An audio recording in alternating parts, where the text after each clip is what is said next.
Lift up your head to the rising sun, Bahamas. March on to glory, your bright banners waving high. See how the world marks the manner of your bearing. Pledge to excel through love and unity, pressing onward, march together to a common lofty goal, steady sunward, though the weather hide the wide and treacherous show. Lift up your head to the rising sun, Bahamaland, till the road you've trod lead unto your God. March on, Bahamaland.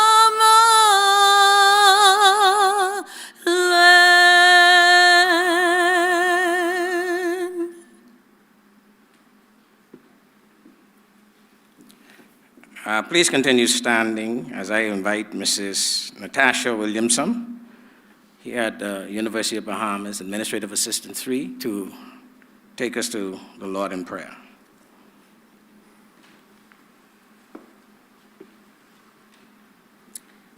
Good evening, all. Can we bow our heads in prayer, please?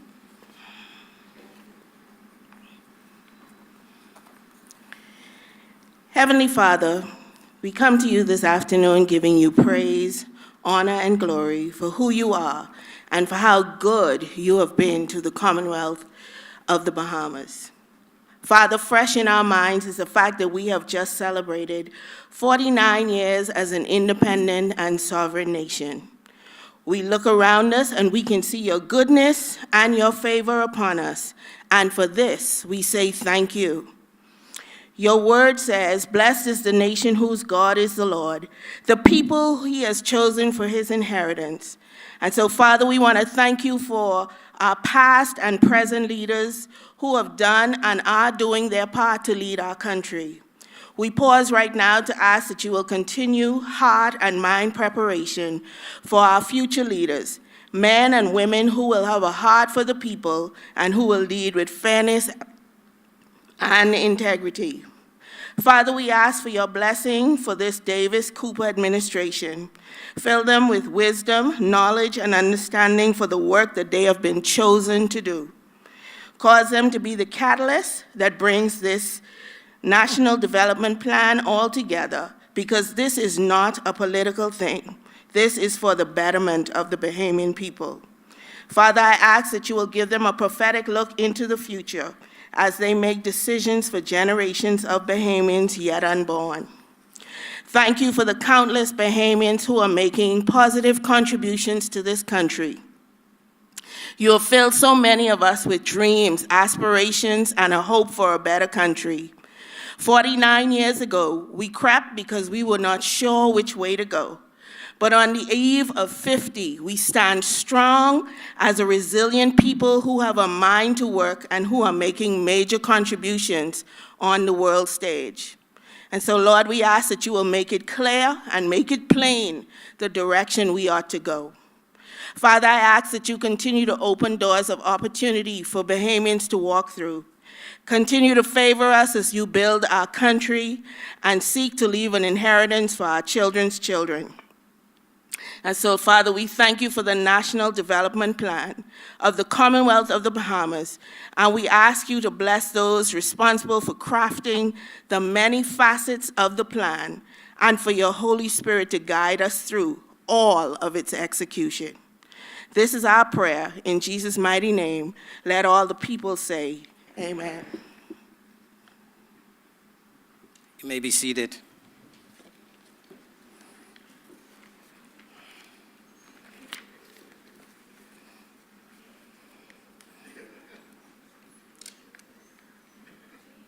Prime Minister, the Honourable Philip Davis, Deputy Prime Minister, the Honourable Chester Cooper, Cabinet Ministers, Senators, Members of Parliament, Madam Secretary to the Cabinet, and other senior government officials present, members of the Diplomatic Corps, Madam Chair of the Board of Trustees of the University of the Bahamas and other members of the Board of Trustees, Mr. President of the University of the Bahamas, Dr. Rodney Smith, Mr. President appointed, Dr. Eric Roland,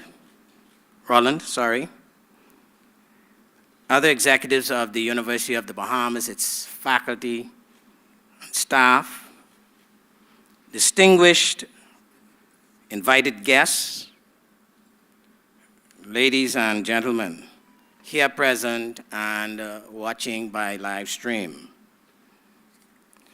The Government and Public Policy Institute at the University of the Bahamas exists to promote dialogue, research, advice, and training in public policy within the Bahamas and within the region. As a part of our mission to promote public policy, in particular public policy dialogue,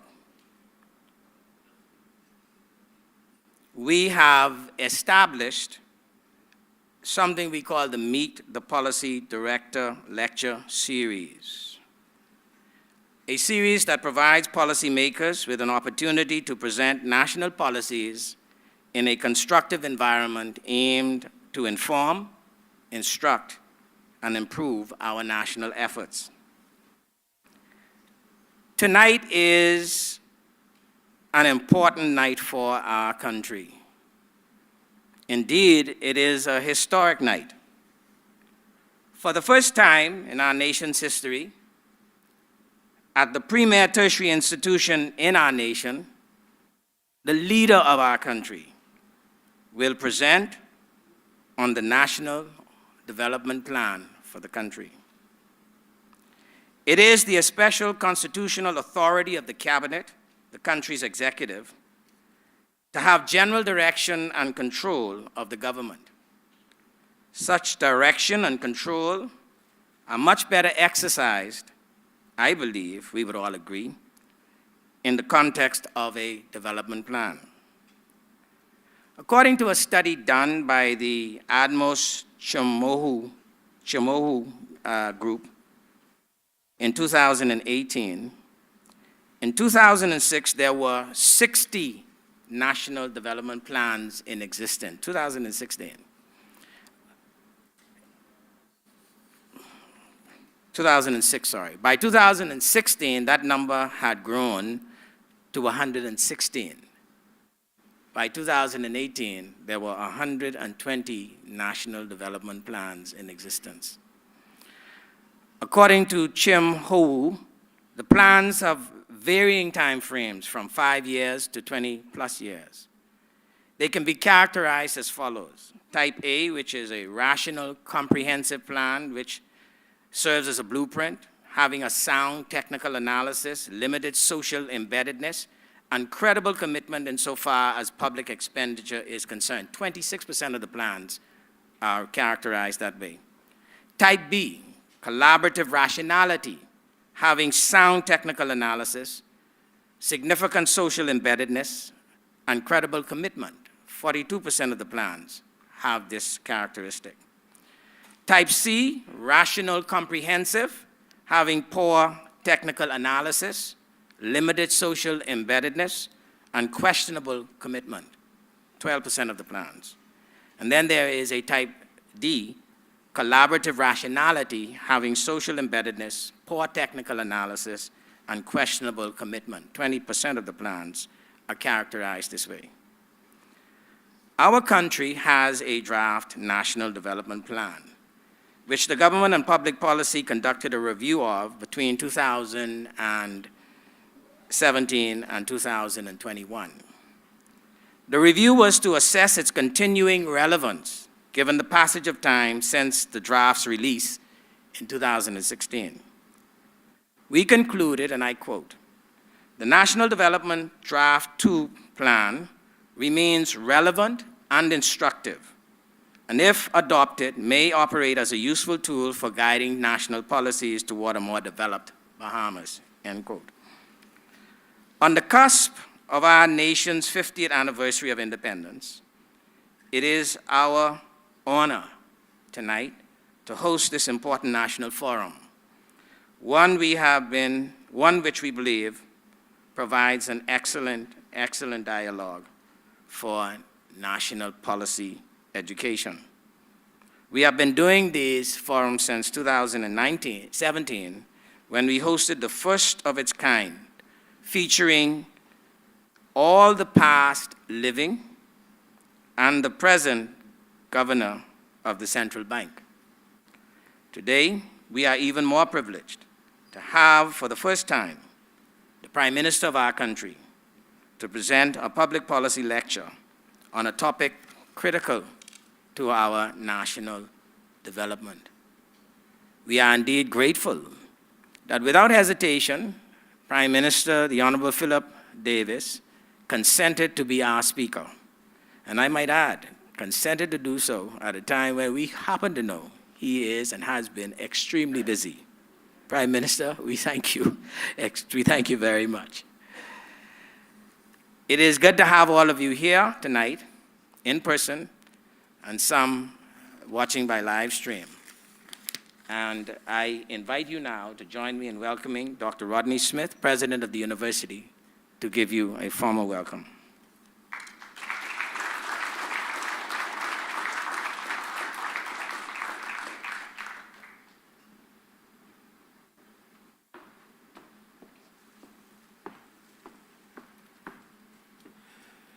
Good evening. My remarks will be very, very brief. Following protocol, I want to welcome all of you to the University of the Bahamas. And I will start by thanking the government of the Bahamas, specifically the Prime Minister and Minister of Finance, the Honourable Philip Davis, for continuing to work on what is now the draft National Development Plan. It is hoped that the University of the Bahamas continues to be a significant partner in its implementation, monitoring, evaluation, especially through the university's Government and Public Policy Institute. By becoming a contributing member to the building and future implementation, monitoring and evaluation of the plan, the university will deepen its relationship with the government of the Bahamas and its commitment to the country to support and drive national development through teaching, research, innovation, and service to the broader community. With this mission as our guide, the university remains committed to increasing its research capacities at all levels and across all disciplines: scientific, social, political, environmental, artistic, and cultural, ensuring that what is produced will provide a collaborative impact toward understanding and solving challenges with which the country is faced. This holistic approach will lead to the creation of effective social policies, along with entrepreneurial opportunities that will help stimulate and sustain broader economic development within and across the country. Tonight's discussion of the National Development Plan for the Bahamas is a significant milestone. Not only does it directly speak to the progress that has been made, It is an opportunity to come together and critique and discuss the plan for its further enhancement. As the university expands its higher learning curriculum, the National Development Plan can and will serve as a blueprint for professional development and degree programs that are necessary for preparing the citizens, professionals, entrepreneurs, and politicians of tomorrow and the future. It is with great, great pleasure that we welcome you all to this most important lecture given by our Prime Minister. We are confident that everyone's knowledge of the National Development Plan will be enhanced by this lecture, and you will all become believers in and drivers of the plan. Thank you.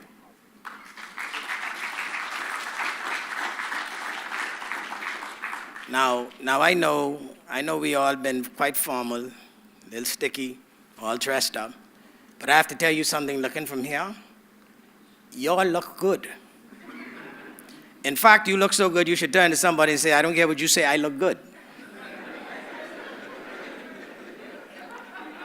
Now, you know, some of us are a little prone to arrogance. So you should look back and say, yeah, but I look better.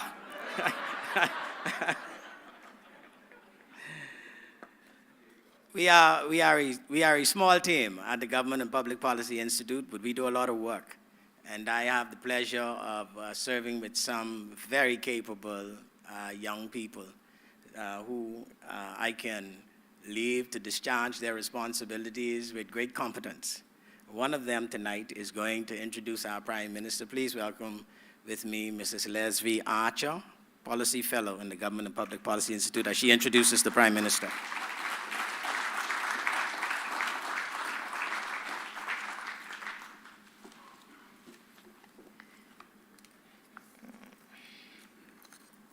Good evening, everyone.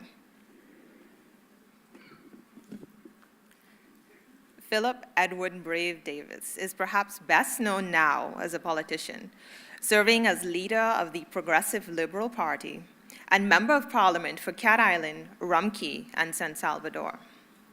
What many may not know is that he entered politics late in life. Professionally, he is known both locally and internationally as an acclaimed corporate and human rights lawyer, a highly distinguished legal educator, a passionate sports person, a sponsor of many sporting activities, and a Toastmaster. Mr. Davis received his early education at the Old Bight All-Age School in Cat Island, and the Eastern Junior and Senior Schools, and St. John's College, my alma mater, in New Providence. After a brief stint in banking, he articled as a law clerk in the law chambers of Wallace, Whitfield, and Barnwell. His appointment as Queen's Counsel, the highest possible honor which is conferred on those practicing law in the English legal system anywhere in the world, came in recognition of both his highly successful legal practice, but also his contribution to legal education. A leading litigation lawyer, Philip Brave Davis has an impressive record in the courts of appeal, with perhaps more appearances before the UK Privy Council than any other Bahamian lawyer. A former member of the Council of Legal Education for CARICOM, he has made an unprecedented contribution to legal education in the Caribbean region. Mr. Davis twice served as Vice President of the Bar Council before becoming President of the Bahamas Bar Association in 1995. And since 2002, he has been managing partner of the law firm which bears his name, Davis & Co. In 1970, Mr. Davis became a member of Toastmaster Club 1600, a non-profit organization established to develop leadership skills through listening, thinking, and speaking. He served as its president in 1979 and as division governor of Toastmasters for the Bahamas in 1989. A keen sportsman interested in baseball, softball, swimming, and athletics, Mr. Davis served as Vice President of the Bahamas Swim Federation from 1986 to 1990 and was President of the Seabees Swim Club from 1980 to 1990. He is married to Anne Marie Davis, and his 6 children inherited their father's passion for sports, hard work, and patriotism, going on to represent the Bahamas at the Carifta Games. During his first term in Parliament, Mr. Davis chaired the National Insurance Board for a number of years, which is why he's able to speak so authoritatively on the economic affairs of the country. During his tenure there, he introduced a number of fundamental reforms which put the National Insurance Board in the position that it is today, where it is currently providing support to thousands of Bahamians. During the last administration of the Progressive Liberal Party, from 2012 to 2017, Mr. Davis ran a super ministry, the Ministry of Works. His portfolio covered everything related to the physical infrastructure of the Bahamas, as well as oversight of Bahamas Air, BEC, and the Water and Sewage Corporation.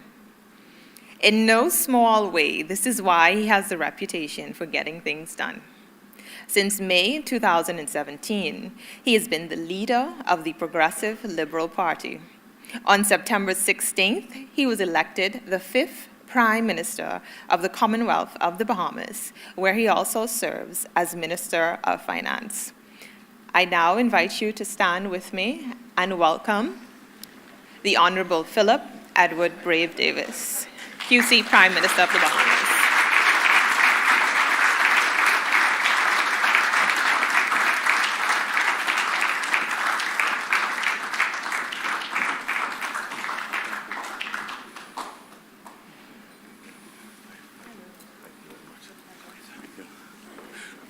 Please be seated. I turned to my colleagues and inquired as to how should I respond to such an introduction. Because a lot of things said I don't remember. And I think it was Lyndon Johnson, I think, that went to the joint session of Parliament in Ottawa, Canada, and was heard to say to them, after he was introduced, my father would have thanked you, and my mother would have believed you.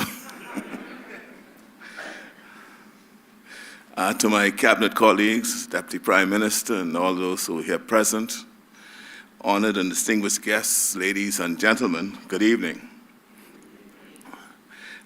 In this 49th year of celebration of our nation as a fully independent Commonwealth of the Bahamas, I hope that each of you has found many reasons to affirm and proclaim why you are proud to be a Bahamian. Pride is not normally a concept which I champion myself, but when it is contrasted with the idea of humility, I believe it to be an essential trait in those of us who aspire to servant leadership. But the sense of national pride, which we have been promoting in this year's independence celebrations, instead speaks to the sense of dignity, self-worth, and achievement that we have attained in the 49 years since the birth of our nation. And as we witnessed in the cultural show on Clifford Park on Saturday night, despite all the challenges past and present, as Bahamians, we have so much to be proud of. I take special pride and great pleasure in being invited to deliver this lecture this evening. The institution of the University of the Bahamas was an essential part of the dream and promise of independence, created to be home to a flourishing of ideas and host the vigorous and rigorous debate. I am grateful, therefore, for the invitation and the opportunity to share my thoughts on the National Development Plan for the Bahamas. The lectures which I enjoy most both enlighten and provoke. And so I'm looking forward to the discussion afterwards which will surely indicate whether I have succeeded in delivering either. In thinking about how to address the subject, I first considered the most direct approach.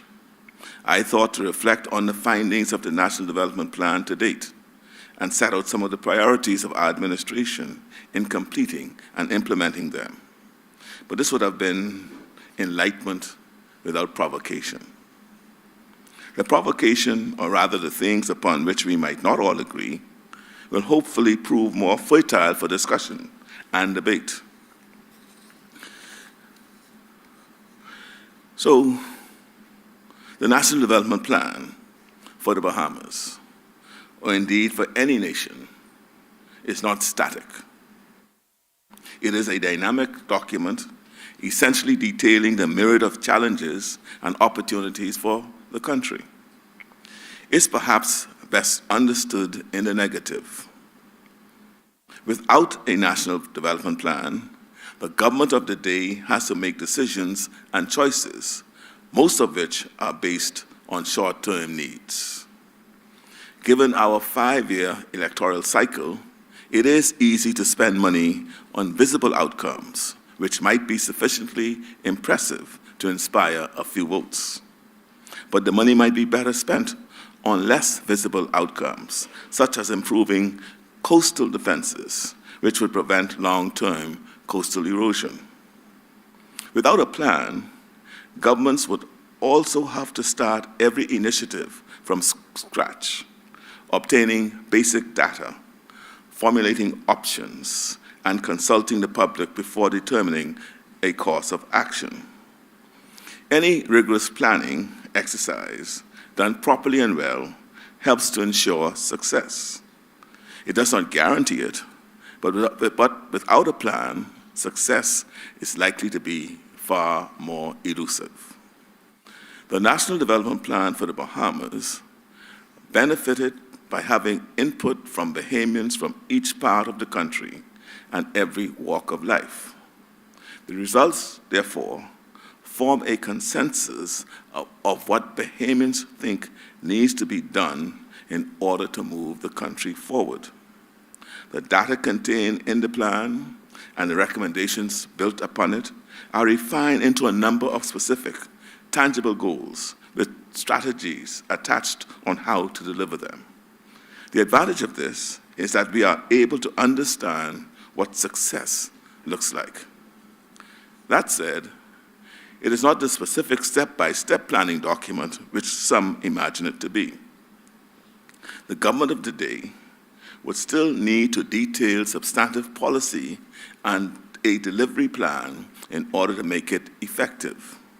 In other words, each administration still has a responsibility in determining how specific goals are to be delivered. This takes us back to the choices and priorities of individual administrations. And this is where vast differences of approach can and will emerge. As we move forward, perhaps political debate might be structured around key focal points of the plan.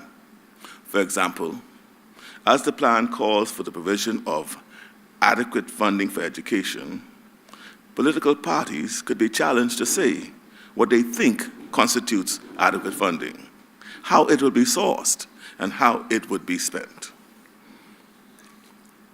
My earlier point about the dynamic nature of development planning was to hint at more than the evolving needs of our country over the short, medium, and long terms.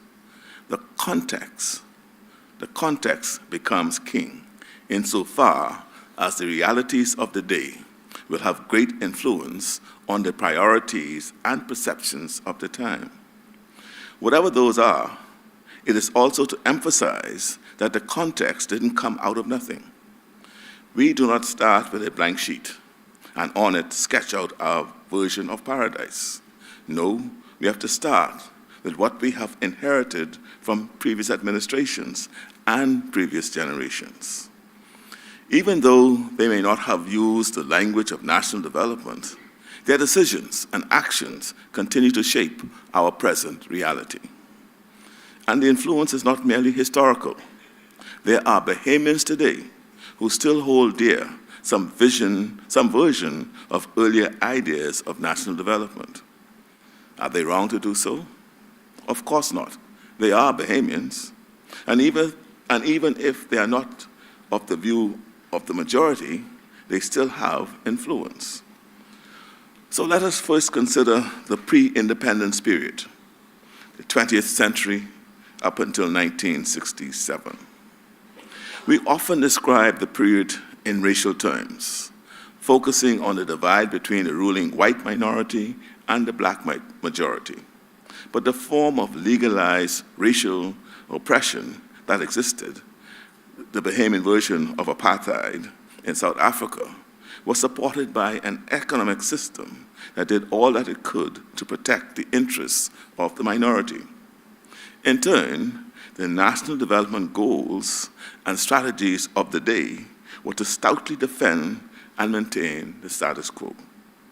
Education, health, and economic opportunities were concentrated on the minority, and the economy and the society were structured around those so privileged. One of the most lethal weapons of oppression is the deprivation of education. And so education for the majority stopped shortly after primary school. Healthcare was not universal, nor was the right to vote. As was widely reported at the time, particularly by foreign newspapers like the Miami Herald in the 1960s, corruption and conflicts of interest among politicians were endemic. The public treasury was used as a bank for private interests, and the islands of the Bahamas were ruled by a kleptocracy whereby land and other natural resources were granted to and exploited for the benefit of the ruling class. That initial parceling out of our natural resources means that those who benefited from it were given an enormous head start in terms of the ability to accumulate capital and wealth. Today, we can easily see how that generational wealth has conferred economic security upon those families. This is what enabled the infrastructural interests and holdings they have accrued since. Hopefully, none of this is surprising to anyone. But I mention it because that vision of national development was the structure and foundation inherited by the newly independent Bahamas in 1973. This was the context inherited by Sir Lyndon Pindling and his colleagues. Their approach to national development is captured in the title Dr. Doris Johnson chose for her book, The Quiet Revolution. Quiet because Pindling wanted to ensure that the minority wealth holders didn't flee the country, possibly causing the economy to collapse. And the revolution because he also wanted to achieve what the dictionary defines as a forcible overthrow of a social order. From 67 to 92, and especially after independence in 1973, the speed and extent of the changes of those years was immense. Up until now, it remains the most transformational time in our post-independence era.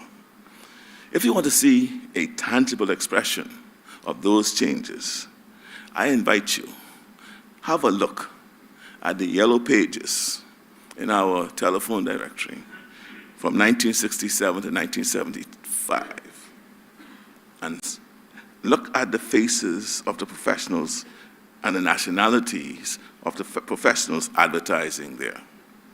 When you survey the ads in the yellow pages during that period for doctors, lawyers, accountants, architects, engineers, and so on, it is striking how the racial and national profile changes. Striking also to note the expansion in the numbers of qualified Bahamian professionals and new middle class that was created. And once you look at the 1967 Yellow Pages, I also invite you to look at the Yellow Pages for 1992, when the Pinling regime was first voted out, and you can see the expanse of Bahamian professionals that grew from, in some instances, 2 and 3 in 1967 to numbering thousands. Apart from the social transformation, the hallmarks of this period were the creation of the foundational institutions and structures of our modern Bahamas: the Central Bank, Royal Bahamas Defense Force, National Insurance Scheme, compulsory education through to high school for all, and of course, the founding of the college, now University of the Bahamas. With the majority now able to be properly educated and given access to the jobs and careers that had been previously denied, a new middle class emerged, one largely composed of members of the racial majority, keen to build homes and businesses and create wealth for themselves and future generations. But with the oligarchical order left intact, it was perhaps foreseeable that an economic glass ceiling would tacitly remain. Despite the unquestionable achievements of the Pinling era, I see two forces at play which undermined progress. Education gave thousands of Bahamians new paths to self-empowerment and opportunity. But the economy was not sufficiently expanded and diversified in order to accommodate them. After the initial bursts of middle-class success, educated Bahamians were later encouraged and almost led to become job seekers rather than people with high ambitions to pursue careers and create wealth. With access to the big sectors of the economy still largely remaining in the hands of the few, over time, frustration and cynicism has grown among the many. In the context of where we find ourselves today, I see strong similarities between the desire for fundamental transformational change that existed then and the present desire for fundamental transformational change that exists now. Our context derives from the legacy of that time. I shall return to this point later. Suffice it to say, we can fairly characterize the plan for national development during the Pinling years as the implementation of the Quiet Revolution.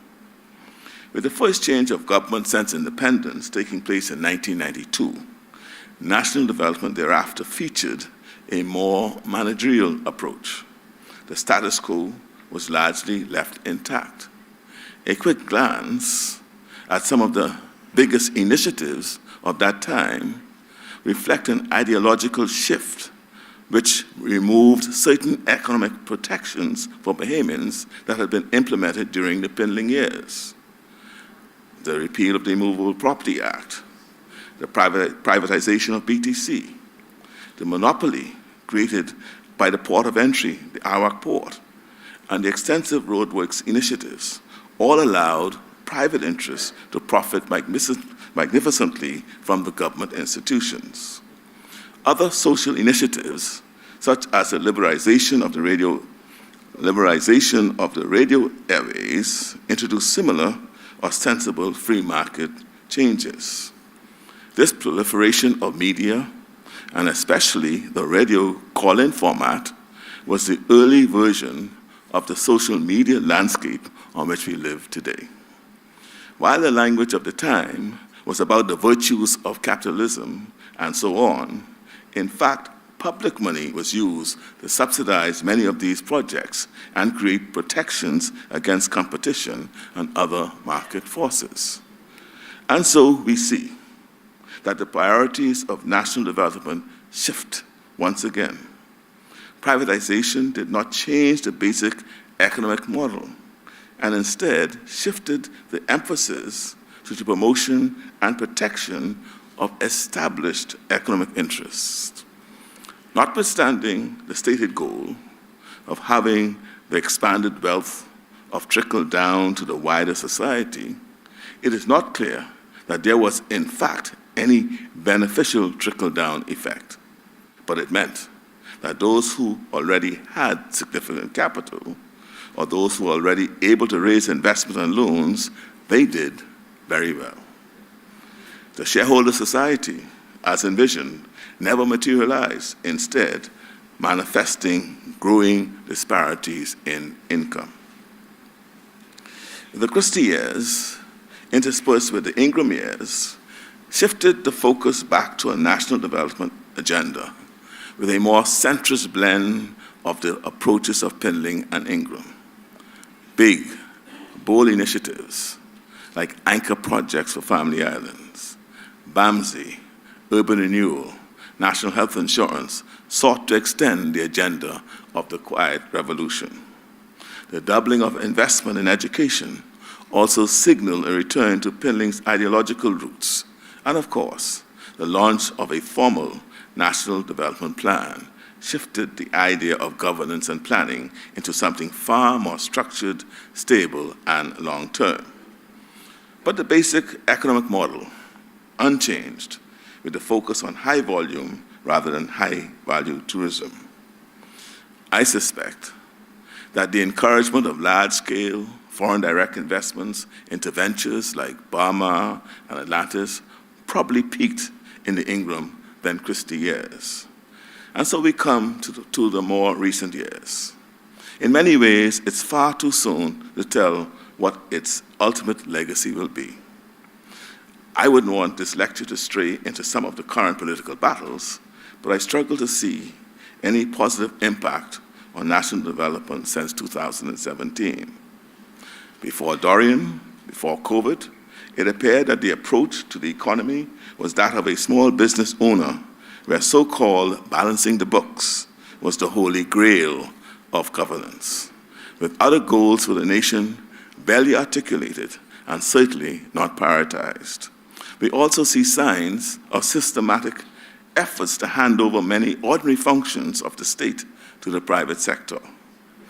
Although obscured by the lack of transparency exercised by a single man during the rule by emergency orders, the scale of exercise recalls pre-1967, where extremely narrow economic interests were prioritized and favored others over others.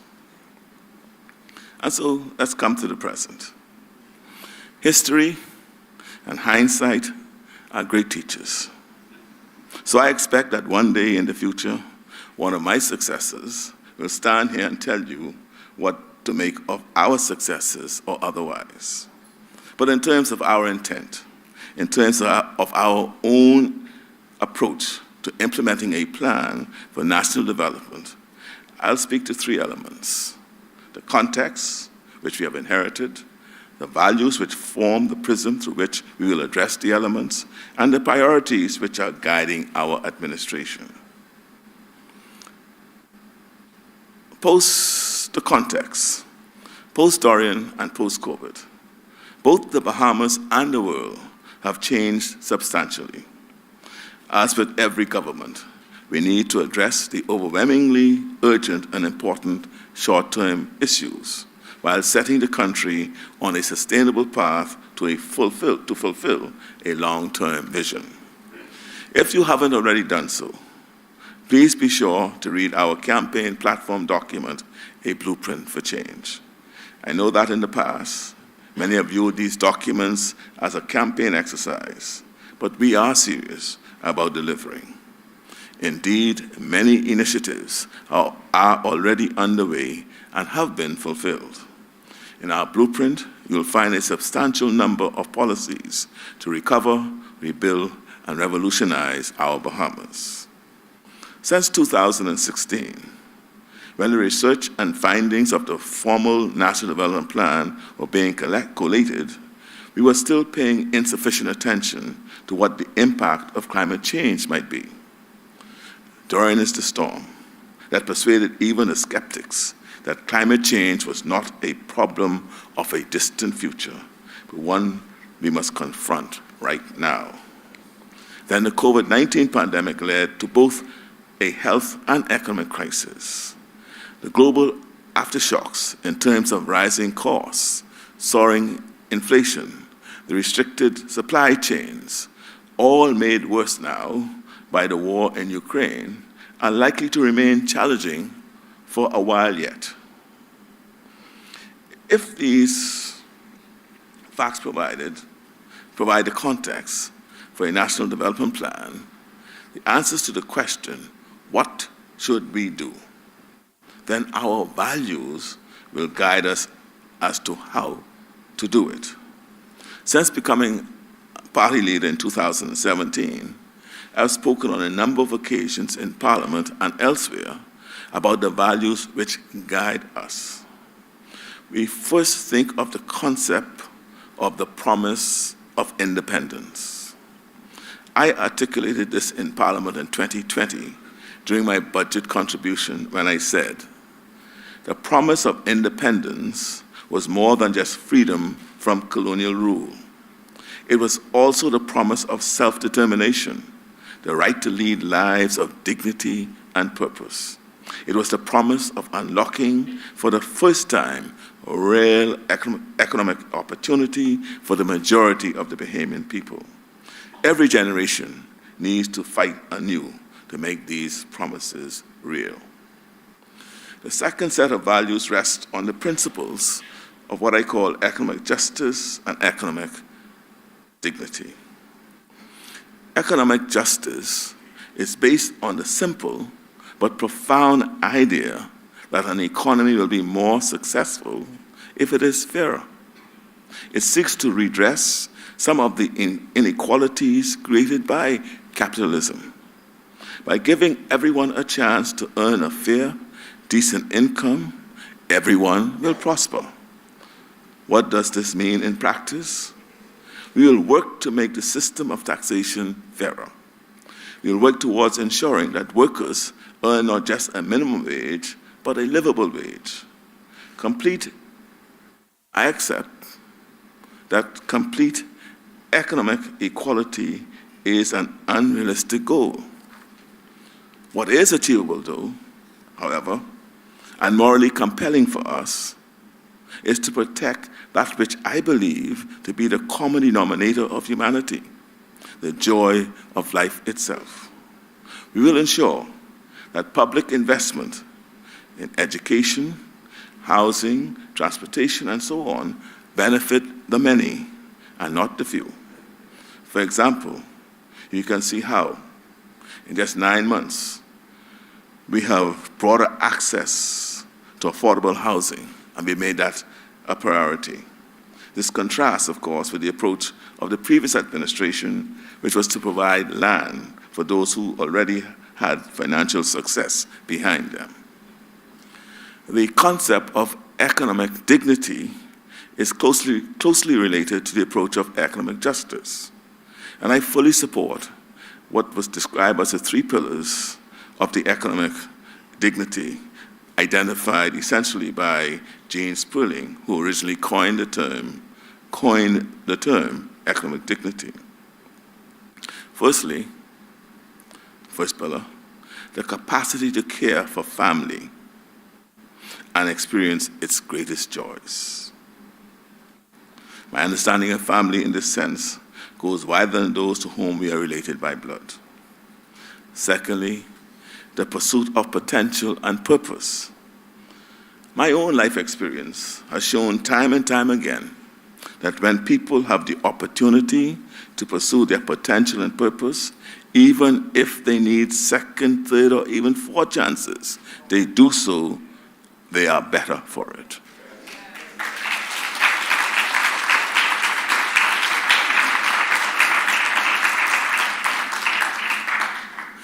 This thinking informs our approach to education and training, of course, but also to provide another example undergirds our approach to the prevention, for example, to the prevention of crime and administration of justice. Rather than just engage in punitive policing, we see early interventions and active rehabilitation as part of the solution.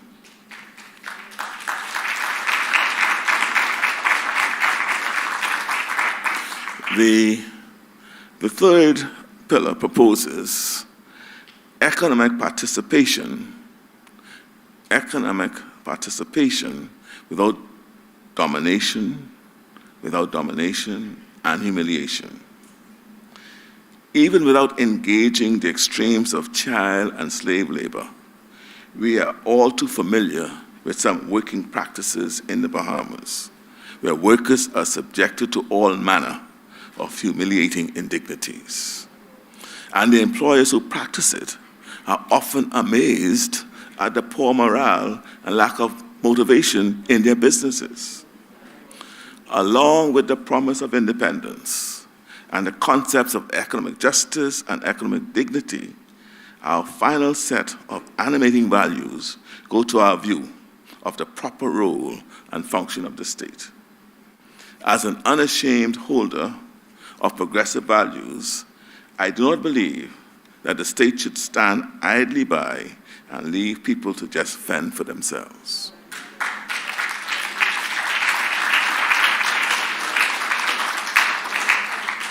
At the other extreme, I do not believe that the state is there to do everything. People must and should be able to help themselves.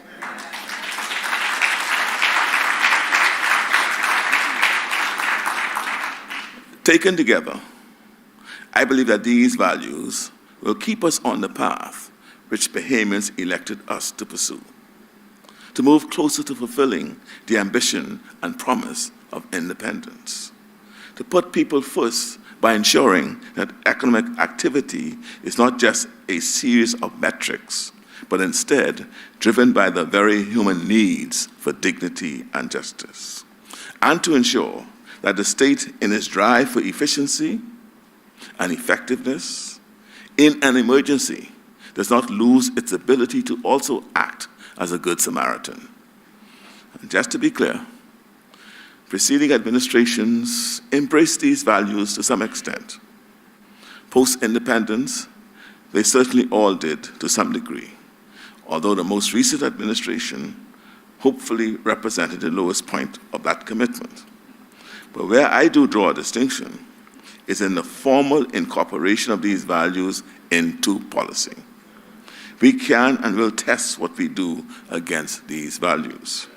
We'll do all that we can to succeed. And if we do, it is the Bahamian people who will benefit.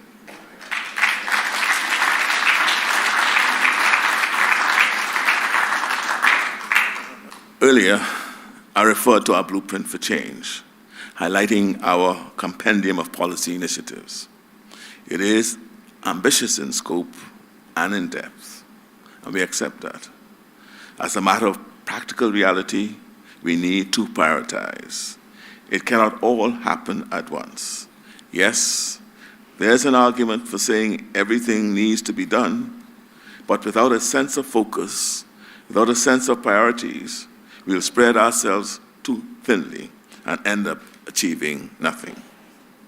Across these 9 months in office, we have set our priorities in a number of policy speeches, both here and abroad.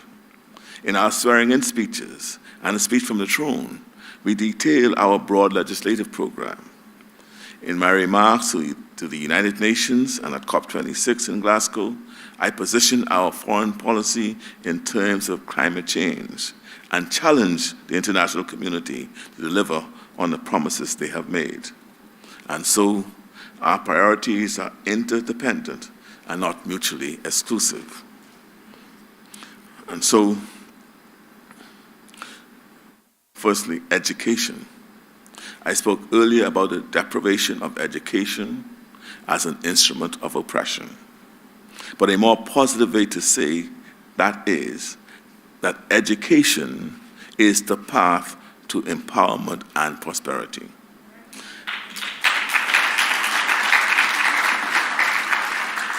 This has been true of my own personal journey and that of countless others. What is distinctive about our approach?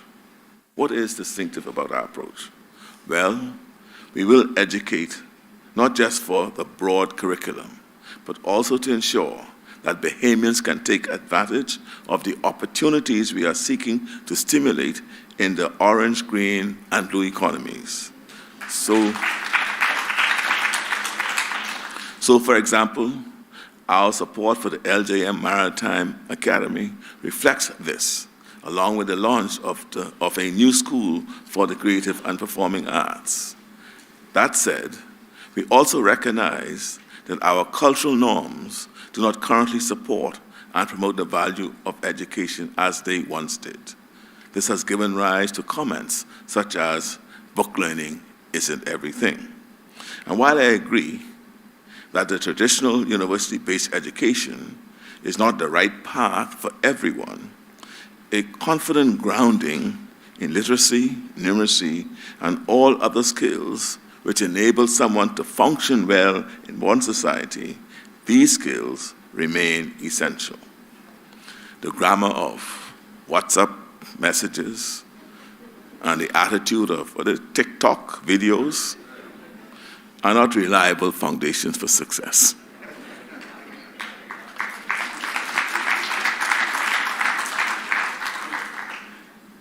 And education isn't something that should just happen to young people in schools. It should be a cradle-to-grave experience, an exercise for what I call lifelong learning. In the short term, we must address the learning loss of the past few years, occasioned by the pandemic. But as we move towards the medium and long term, we will push to improve the standing of training, learning, and education in our communities. We also need to improve our educational attainment levels. Over the years, a system has evolved whereby those people of means pay for their children's education, either here or abroad. I am deeply concerned that those who cannot afford to pay too often do not receive the kind of education that can help them fulfill their potential and purpose. Our second priority is in health and wellness. Access to good, affordable, reliable health care sits within our ideas about economic justice and dignity. Plans are well advanced to build new clinics and hospitals, but we have a bigger ambition: the recruitment of more doctors and nurses and staff who can give patients the care they need. Strengthening national health insurance to ensure that Bahamians can access that care, and support for wellness initiatives that should help to prevent people needing to seek medical attention in the first place. As we transition to achieve these goals, we have put in what I call a stopgap measure, reserving $10 million in this year's budget to cover the cost of catastrophic health care for those who can't afford.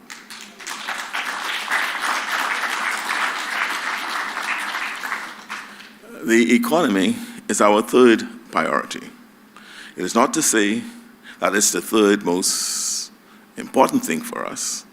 In fact, most national development plans build out from economic policy. But I use the order to underscore the point that for my administration, we are mindful to put the individual needs of education, health, and wellness on par with the need to have a successful economy. We believe that fiscal soundness derives from strong economic growth. And by the way, our efforts to diversify the economy do not mean that we are playing down tourism in any way. It remains our most valuable sector, and we think that the potential for growth and value for tourism is still very significant. I've already spoken as to how the principles of economic justice and dignity inform our approach to the National Development Plan. Matters connected to the environment are our fourth priority. By this I mean both the natural and built environment. Perhaps a better way to describe it would be the way we plan to look after our home, whether it's God-given or we have made it ourselves. You have already heard the attention and focus we are giving to the impact of climate change on the Bahamas. You will continue to hear more. Looking ahead, we may have to engage with some very challenging natural events and conditions. Without wishing to veer into something too bleak for this occasion, please understand that when we say that the impact of climate change poses an existential threat to our country remain just that. It threatens our very existence, and we can and will and must do something about it. The fifth priority is what we can broadly call cultural and social. I'm not talking about formal culture in the sense of the arts, but culture as in the way we do things here. I'm not alone in thinking that we can do more to build stronger communities and a stronger nation. The conversations and images on social media too often represents us as a violent, conflict-driven people. In our own lives, we know many wonderful Bahamians who do so much to strengthen the ties that bind us. The nurse who stays past her shift to care for a patient who needs her. The teacher who goes the extra mile for a student who is struggling. The grandmother who looks out for the children on her street who might be short on meals or affection.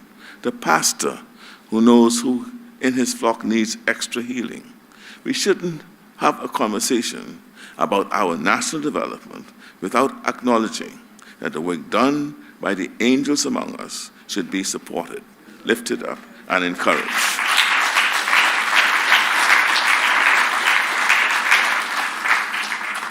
That is the only way to ensure that we will have such angels in every generation. During the celebrations for the 50th anniversary of independence next year, I hope that we can include this as a part of our national conversation. What do we need to do to make sure that we are developing into the kind of people and society that we want to be? This takes me to the final points I wish to make tonight, which relate to governance. We've already considered the limits and possibilities of a national development plan and reviewed the approaches of previous administrations that have resulted in our present context. I've set out the ideological approach of our administration that I mentioned. Did I mention? It's a new day.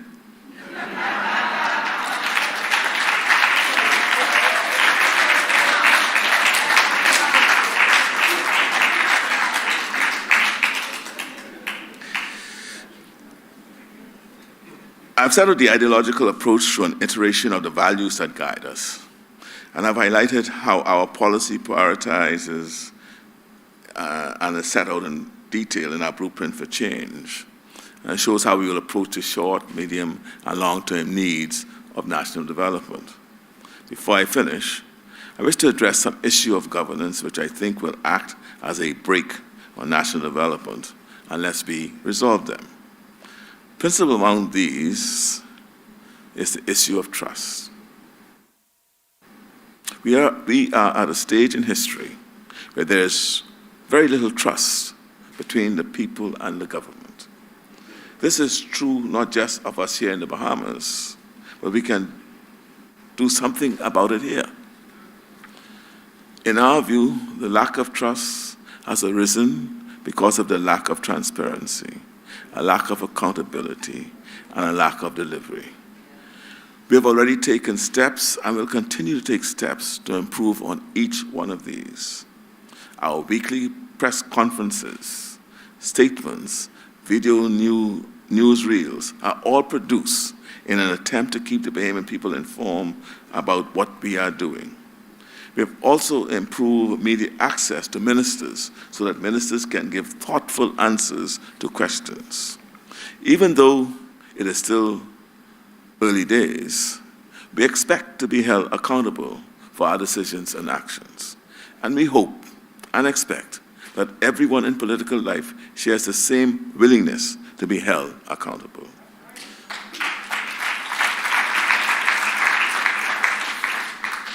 It is a key component in building trust. In fact, lack of accountability especially undermines trust and confidence in government. When people see politicians transgressing, but with no apparent consequences, it's bad for democracy. We are determined to turn things around. Along with trust and accountability, we believe that when we truly deliver for the Bahamian people, when we make real the promises on which they gave us their vote, then trust truly is rebuilt.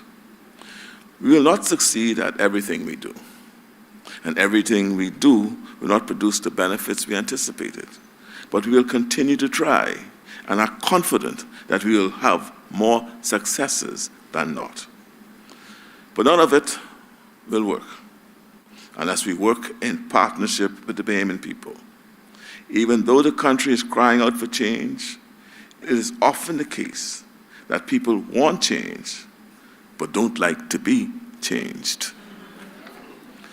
But if we work together, a very section of society is prepared to work together, that common, loftier goal can come well within our reach.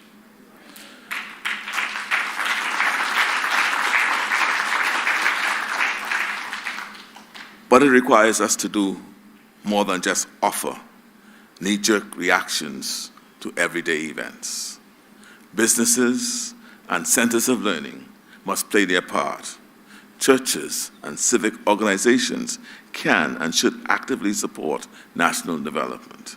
And the members of the press who play such a valuable role in communicating information and shaping opinion are encouraged to also reach higher.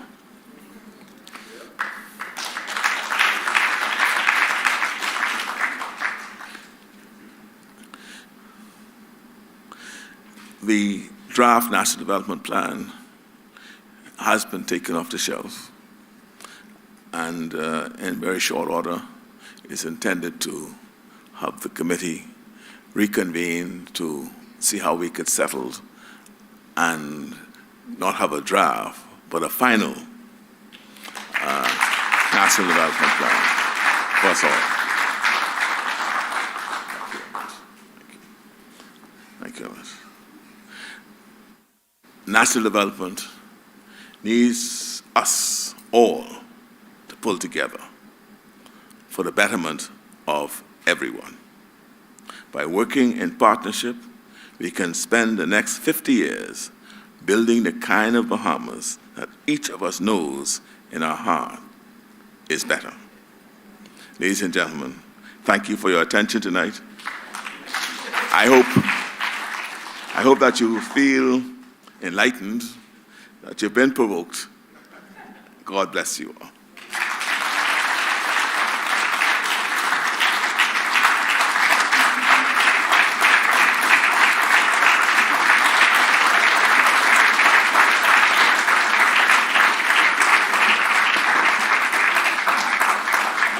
Gentlemen, you may be seated. Ladies and gentlemen, Prime Minister has agreed to make himself available for some questions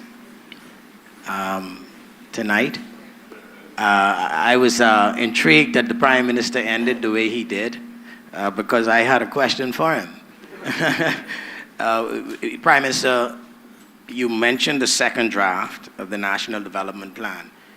Is it, and I know that the Blueprint for Change mentions that your administration will adopt it.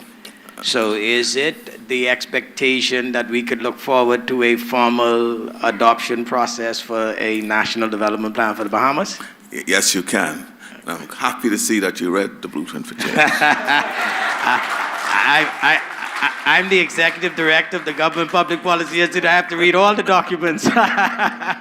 Thank you very much, sir. And is it the expectation that such an adoption might take place within this year, or do you have not a time frame in mind as yet? The time frame hasn't been set, but Okay. I think we have to speak to. I did have a very brief conversation, I think earlier this year with Dr. Virgil, when she paid a call on me, and we just have to put those pieces together. There are a lot of things happening now, and we need to prioritize this. And this event heightens the need to get it done quickly. Again, yes, there should be a mic floating.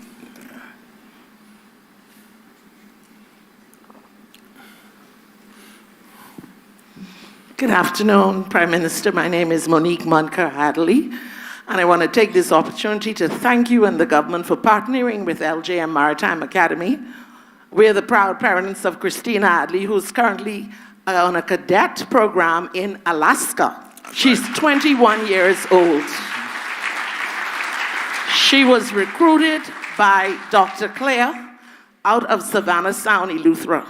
The only problem I have is that the initiative is there, the programs are there, the grants are there, but I don't think there's sufficient advertisement for the children to be aware of what is available to them. Everybody calls somebody else a soccer mom. I'm a maritime mom. I tell everybody about maritime because, like you mentioned, education is the key out of poverty.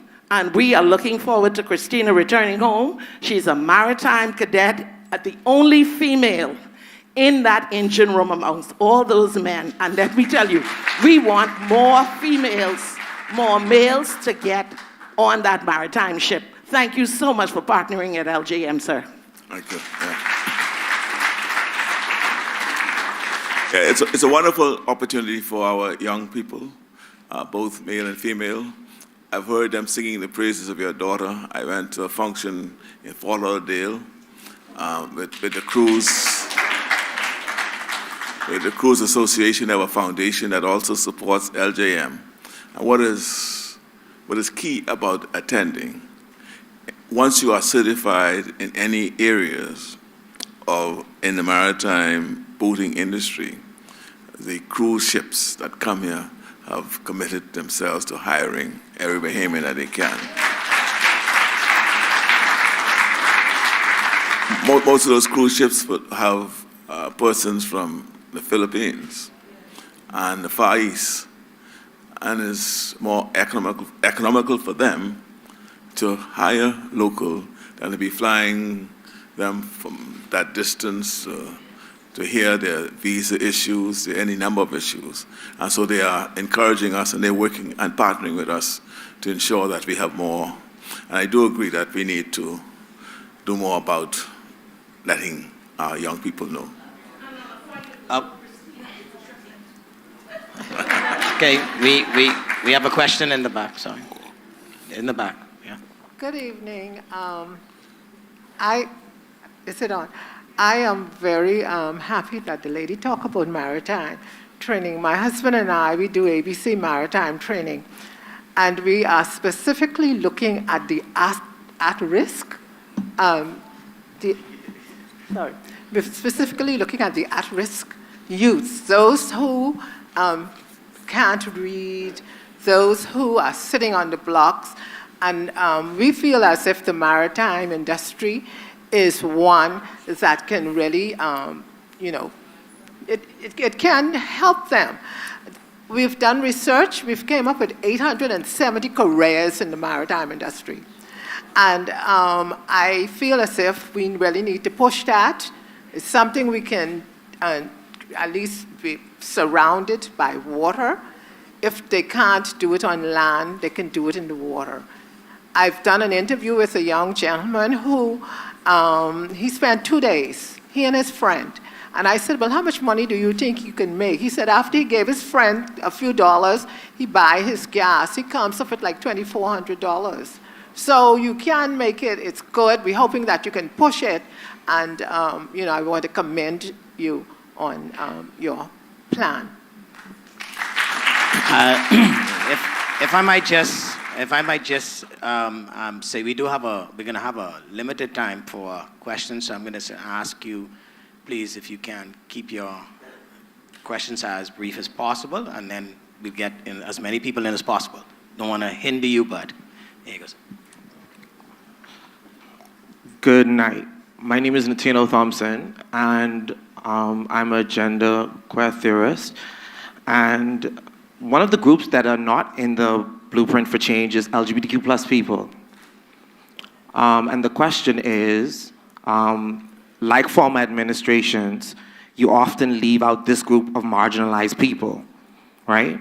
We cannot talk about a national development plan without the inclusion of LGBTQ plus people. So considering that your administration is one of the queerest administrations in Bahamian history. One of the what, sorry? One of the queerest administrations in Bahamian history, because there are a bunch of queer people that work in the administration. The question is, how are you going to take care of queer Bahamians? Okay? If you... Come on, folks. I'll say three things. I'll say one thing. One, Please.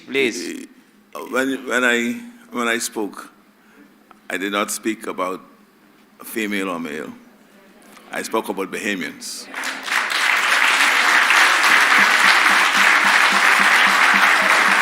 I spoke about Bahamians.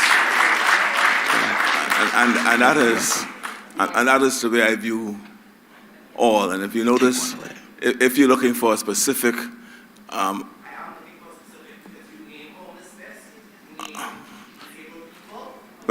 Okay, when I did that, are you talking? Okay, hold on,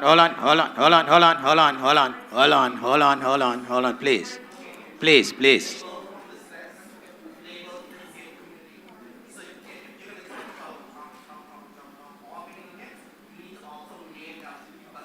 Okay, thank you. Listen, Point folks. is taken, I've heard. Unheard. Yes. Folks, listen, let's have a dialogue. Okay, let's have a dialogue. Let's have a dialogue. All right, I think we have a question on that side. Yes, ma'am, but we're going to rotate it.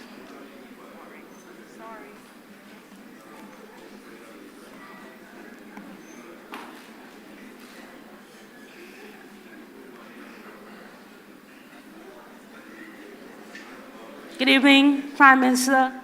Congratulations in winning the election. Thank you. I always wanted to say that to you when I see you in person. There were only one or two questions that I was fighting because you have covered everything. And what you hadn't said, you had covered it. I have the rest in my little book. The challenges under the National Development Plan in which you had discussed, there are going to be some challenges that we have. And one of them, in relations to our people, the first one was gambling. And you had granted, not you, our government have granted license for gambling because they found out that there was money in gambling. The other one was when you have traveled and you had discussed many things and that world had discussed with you what their national plans of development are. And the gentleman stood up and he said, LLG, well, I don't know those letters in the alphabet, but the only thing that I said was marriage. And then we didn't know the Christian Council then say, we ain't marrying two of the same sex. So that's all right. But my question is marijuana. What are the challenges in discussing the legalization of marijuana for medicinal purposes? Right? I work in the workplace for us, in the place, I work. And they are young men, some young women. They come to work, then have it and it ain't legal, right? So I really need to know what is your administration plans for the investors. The investors now, Bahamian investors. We're going to bring in international investors to grow the marijuana in the seeds, or we're going to have Bahamian investors developing it. The institution like the College of the Bahamas or BAMSI would give the options to grow this medicinal herb. That's my question. What is the national development plan for the Bahamas for the investment? Yeah, thank you very much. I appreciate it. Yes, sir. The issue of marijuana, the legalization of marijuana, what aspects of it will be legalized is under active consideration by my administration. You would have noted in our blueprint for change that we did acknowledge that medicinal use of marijuana is acceptable to us. It's just a question of whether we're going to move as far as recreational marijuana, but we are in the process. And you would have heard the Attorney General indicate that he will be coming to Cabinet very shortly with legislation for Cabinet to have a view on where we go from there. But by the end of this year, you'll know exactly where we're headed, and insofar as investors are concerned, that our mantra, the Progressive Liberal Party mantra, is Bahamians first. Thank And I expect Bahamians to be involved in that business. All right. Good evening, Prime Minister. How are you doing? Good evening, Bill. Good evening, fellow Bahamians. Prime Minister, I have a question and two questions. You said in your presentation that economic equality, if I'm correct, is not an achievable goal. Am I correct? No. I'm asking, yes, that's correct. I say it's an unrealistic goal. Unrealistic. I say economic equality. Economic equality is as an unrealistic goal. It's not to discourage anyone from pursuing it, but in this construct of our reality, you always need, you can have the janitor, the street cleaners, you have, so it is in that context, but that same janitor, right, we ought to protect that same janitor to ensure that he has the dignity and what I call the most natural common denominator that we all will share, whether you're rich or poor. And that is the joys of humanity and life, being able to have the joys of life that the rich man have or the poor man have. And that's the context in which that is said. Well, thank you, Prime Minister, for clearing that up. And as government, we need to ensure that happens. Just one last question on energy. Prime Minister, thank you. I just have one last question. I have some concerns, and perhaps you can clarify for me, on the government's foreign policy as it relates to energy on the international stage. Let me congratulate you for that COP26 speech. That was a brilliant speech. I was very proud of that. But I look forward to engaging the government about its policy as it relates to energy in the local sector. Of course, this is not the time or place to do that, but I engage that and look forward to making my contributions during the National Development Plan on that issue. Thank you. Okay, very well. Well done. Yeah. Thank you. He's had his hand up for quite a while. Yeah. Good evening, Honourable Prime Minister. Thank you so much for Good being evening. here tonight. My name is Paul Malis. I'm representing the National Fisheries Association of the Bahamas, a non-profit fisheries organization. We advocate for fishers. I believe Mr. Eric Carey is over here too, arch rival and also good friend. I'm come to ask you about and to commend you for continuing the policy of the Fisheries Act, commercial fishing for Bahamian citizens only. That's a great achievement, and I'm so happy that you're keeping it. But I'd also like to say it's a wonderful thing that the Fisheries Act has done. It has given us the framework to implement many of the sustainability goals that we have signed on to through our National Development Plan. One of them is sustainable fisheries. And one of the things of the Fisheries Act, one of the provisions is that we have a Fisheries Advisory Council. Now, this is a very broad council comprised of stakeholders within the fisheries sector, and it is essential as a form of communication between the environmental sector, the commercial fishermen like myself, and the government. And so right now, our Minister Clay Sweeting, the Department of Marine Resources, they need assistance, they need funding, they need pushing from someone like yourself to get this council going, to get our sustainable fisheries practices ironed out and in stone. And I would just like to know, have you had any discussions with the minister regarding this? Well, we've been talking about the fisheries, of course, and in fact, a lot of initiatives that have been taken in respect to the fisheries, the sustainable fisheries, has led to another, what I call, windfall for the Bahamas. But I wouldn't discuss that now. But I thought we had appointed the Fisheries Advisory Council. If we haven't, I'll speak with the minister to see where we are with that. But I thought we had done so, but if we didn't, I'll get onto that. Yes, go ahead. No, just to say, we had a Fishery Advisory Committee. Right. And that was appointed under previous administration, but in the Fisheries Act, Yes, I'm saying that, yes. Okay, well, I'll look into it. I can't speak to it right now, but I thought we had. Thank you. Okay. Good evening, everybody. How are you? Good evening, Mr. Prime Minister, Honourable Prime Minister Philip Davis, QC. My name is Kareem Hanchil. I ran in the last election for Independent, for Garden Hills. I was listening, and I'm thankful for the timeline that you gave us.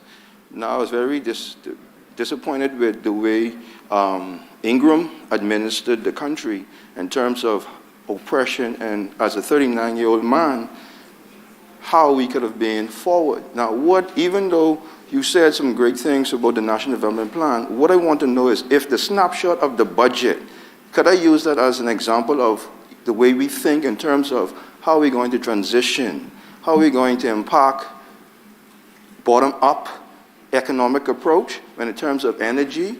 Because, like I say, when we talk about impact, how do we evaluate impact in terms of when we allocate investments? How do we know as citizens and the government, are we able to see the maximum benefit to citizenry versus corporate Bahamas? Because what I've seen in the budget, I've always seen allocations of investment to corporate Bahamas to filter to citizens, which is never the strongest way to impact citizens direct. Especially in 2022, with technology such as renewable, we're talking about direct impact to sourcing systems to homes. What does that do? Versus a corporate company to then reduce costs to me for electricity, when you could now set up a program to empower me to get the technology, pay for it through my savings, and get paid to produce power for the less fortunate, and then convert my gas car into electric car and pay for my savings for my gas so I can empower myself. And like you talk about, being self-sufficient and helping ourselves first and asking the government to then meet us at a level. Thank you, sir. Thank you very much for what you said. This will be the final question. If there are any more, it will be the last one given. Yeah, after that. No, you asked about, well, you asked the question, you seem to have answered it as well, as to some of the things that we could do. If you talk about what we have in the budget, there's several issues you ask, right? How you talk about what I call the bottom-up principle of economic principle. You talk about energy, talk about self-help in energy, savings, and all of that. Who's that, sorry?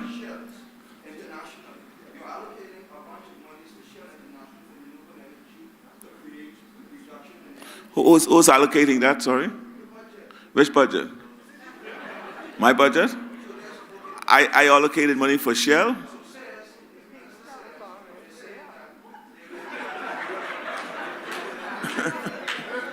No.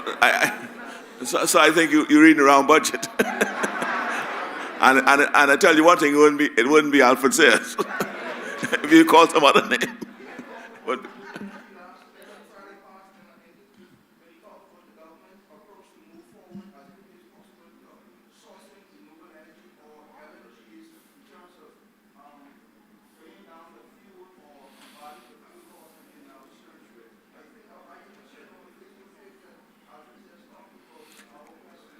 and I think, you answered you answered most of the questions you asked, and so I thought I'll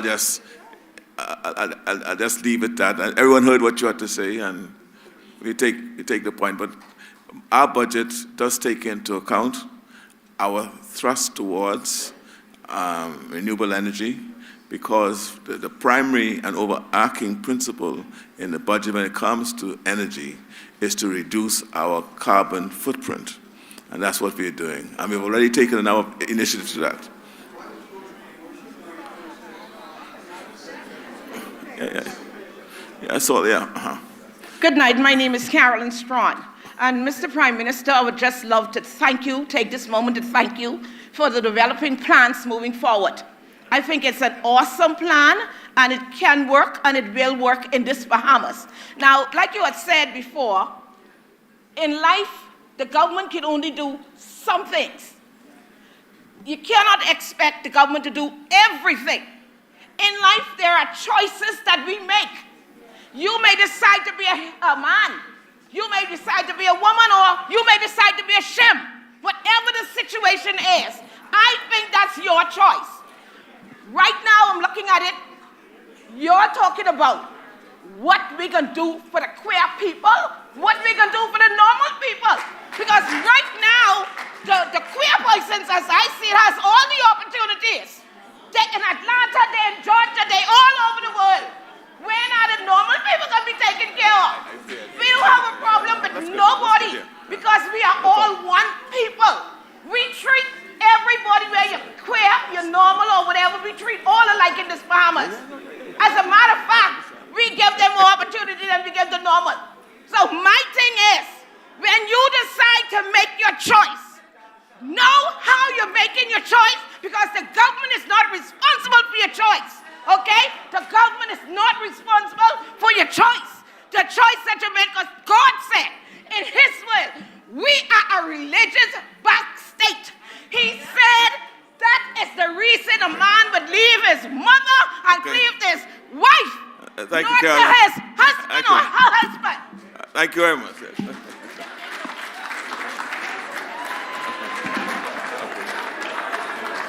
Thank you very much.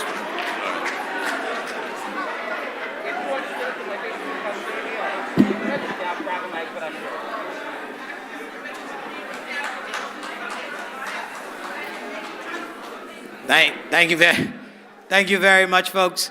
Thank you. We've all had a good say. I'm going to ask you now to listen as I invite Ms. Jeannie Gibson, Policy Assistant in the GPPI, to give the vote of thanks. Jeannie Gibson.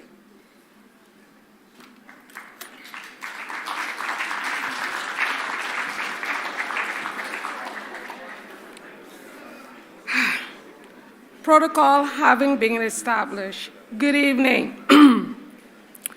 On behalf of Government and Public Policy Institute, I wish to thank first the Honourable Philip Davis, Prime Minister and Minister of Finance, for serving as special presenter in our 2022 Meet the Policy lecture series.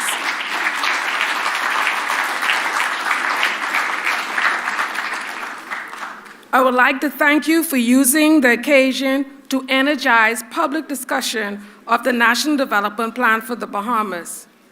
Tonight's discussion has been a spirited one, an enlightening one. There is appetite among Bahamians for a broad vision for the development of our nation to guide us into our 5th decade. God has given us one of the most beautiful countries in the world, and the Bahamian people are well possessed to handle what God has given us. If we put in place the right plans, principles, policies, and people. I also wish to thank individuals who participated in tonight's program. Mrs. Chavago Lang, our able moderator. Mrs. Jenny Battle for singing a beautiful rendition of the national anthem. Mrs. Natasha Williamson for the invocation. She surely set the mood for God's Spirit to move in here tonight. Dr. Rodney Smith, I say thank you for the warm welcome. Mrs. Leslie Archer for introducing our special presenter. Tonight's event would not have been possible without the assistance of other departments' areas here at the University of the Bahamas, namely Office of University Relations, Facilities Rental, Campus Police, Physical Plan Department, Protocol Officers, Sandra Dean Smith, and GPPI team. To all of you, I say thank you for your support and excellence. Finally, but by no means least, I'd like to thank you, our audience, who are here in person and watching live stream. Thank you for taking the time to attend and to watch and participate. As I bid you good night, I wish to invite you to continue to support GPPI's 2022 Policymakers Lecture Series as we seek to broaden and deepen public discussion for better public policy making. I say good night and continue to keep the discussion live because we indeed have a nation to build. Good night.